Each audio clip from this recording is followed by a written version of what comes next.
Ahoj. V tomto dieli ti ukážem niektoré usmievavé tváre.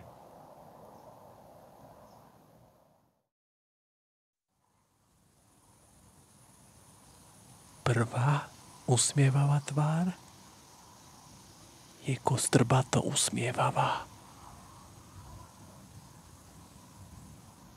Pôsobí veľmi spokojne. Niektorí z vás možno povedia, že jej ústa skoro praskajú od smiechu. Táto tvár je až na pár odrenín veselá, spokojná a závodou.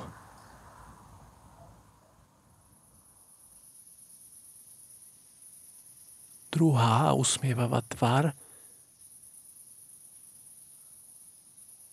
hoci vykazuje známky šťastia, je smutná. Je zasadená do priestorového kontextu kopcoidného bremena skalných úlomkov. Tým pádom si svoju momentálnu podobu drží len vplyvom tlaku spoločnosti, do ktorej patrí.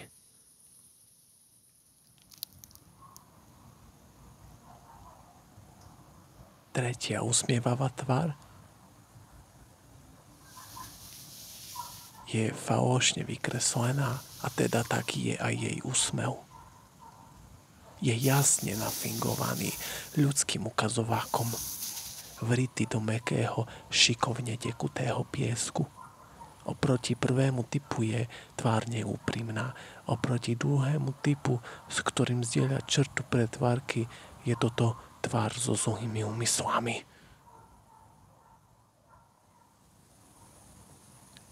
Štvrtá usmievavá tvár je tvárou s totálne spokojným úsmevom.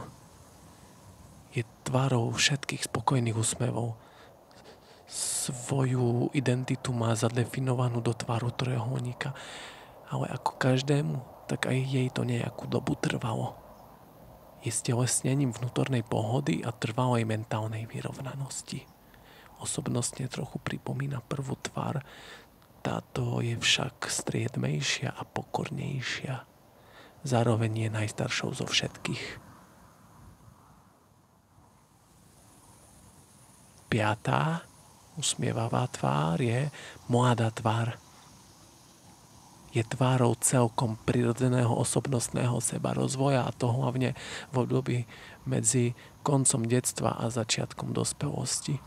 Všimnite si ten trojuholníkový základ. To znamená, že je predchodcom štvrtej tváre. Je tvárou zatiaľ neohraničeného skúmania, tvárou hľadania. Je charakteristická napríklad aj živým prežívaním emocionálnym.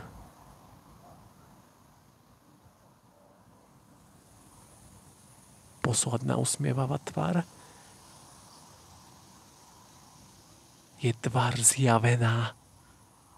V tomto svete je ústrednou tvárou náboženstva.